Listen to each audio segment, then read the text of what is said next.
माझी माती हेच माझं तीर्थ, या तीर्थ स्वरूप मातीस प्रणाम। मी प्रवीण सानप, कृषी सहाय्यक शिरसाळा। आज आपण पाहणार आहोत जमिनीचा सुपीकता निर्देशानुसार द्यावायची खत मात्रा। आपल्या गावाचं नाव आहे शिरसाळा, तालुका सिल्लोड, जिल्हा औरंगाबाद। त्यानंतर त्यांनी दाखवलेलं गावातील प्रमुख अन्नद्रव्याच्या सुपीकता निर्देशांक। याच्यामध्ये दाखवलं नत्र अत्यंत कमी, स्फुरद मध्यम, पालाश मध्यम। हे दाखवले पण हे आपल्याला कळणार नाहीये।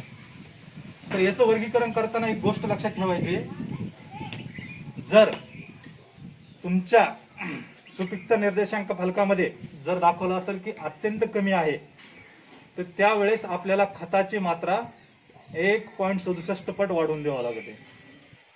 जर तुम्हाला दाखवलंय स्फुरदाची मध्यम मात्रा आहे, तर विद्यापीठाचा जसा डोस आहे तसाच डोस आपल्याला तिथं वापरायचा आहे। पालाशचं तुम्हाला इथं मध्यम प्रमाण दाखवलेलं आहे, तर आपल्याला शिफारशीनुसार जो डोस आहे तोच डोस आपल्याला येथे वापरायचा आहे।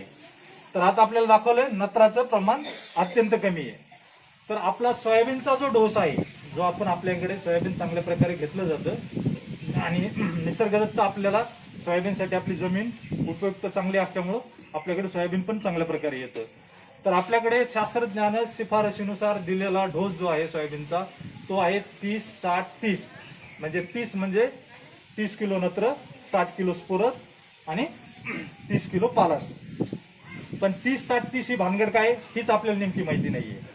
तर 1 क्विंटल ज्यावेळेस आपण युरिया घेतो त्यावेळेस 46% नायट्रोजन असतं त्याच्यामध्ये। जर आपल्याला 30 किलो युरिया त्याच्यामध्ये द्यायचा आहे, तर 1 क्विंटल म्हणजे 100 किलो भागिले 46 जर केलं तर त्याचा गुणनांक येतो 2.17।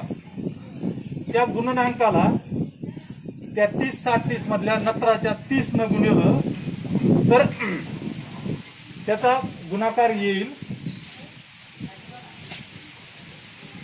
त्याचा गुणाकार अशा प्रकारे येईल 2.17 गुणिले 30, 65 किलो।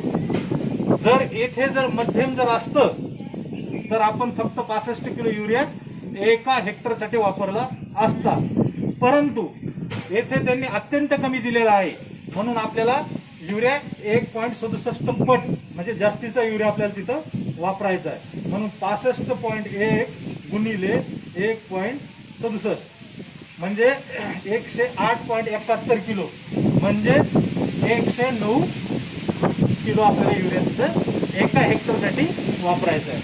सोबतच स्फुरदाचं प्रमाण यांनी मध्यम दाखवलेलं आहे। स्फुरदाचं प्रमाण मध्यम दाखवल्यामुळं आपण जे दाणेदार खत घेतो, सिंगल सुपर फॉस्फेट जे खत घेतो, त्या 100 किलो मध्ये 16% हे स्फुरद असतं। जर आपण 100 भागिले जर 16 केलं तर त्याचा गुणनांक येतो 6.25 आणि ह्या 6.25 न त्या 30-60-30 मधल्या 60 जे आहे ते स्फुरद आहे, त्या 60 ला त्या 6.25 न जर गुणिलं तर त्याचा येतो डोस 375 किलो। 375 किलो आपल्याला स्फुरद द्यायचंय। सोबतच पालाश हे मध्यम प्रमाणात आहे। मध्यम आहे म्हणजे शास्त्रज्ञांच्या विद्यापीठाच्या ज्या शिफारशी आहेत त्याचप्रमाणे आपल्याला तिथं वापरायचंय। जर आपण 1 क्विंटल जर पालाश घेतलं तर त्याच्यात 60% पालाश असतं। जर आपण 100 भागिले 60 जर केलं तर त्याचा गुणनांक येतो 1.67। जर 1.67 ला आपण जर त्या 30 ला गुणिलं 1.67 गुणिला 30 तर आपल्याला किती येतंय 50 किलो पालाश हे आपल्याला त्या ठिकाणी द्यायचंय। साधा आणि सोपा सरळ हा गावाचा सुपीकता निर्देशांक आहे। खूप चांगल्या प्रकारे शासनानं आपल्याला हा निर्देशांक दिलेला आहे। याचं आपण पालन चांगल्या प्रकारे करावं ही आपणास विनंती राहील। याच्याही पलीकडे जर काही अडचणी आल्या तर मी नेहमी तुमच्या सोबतच आहे। धन्यवाद।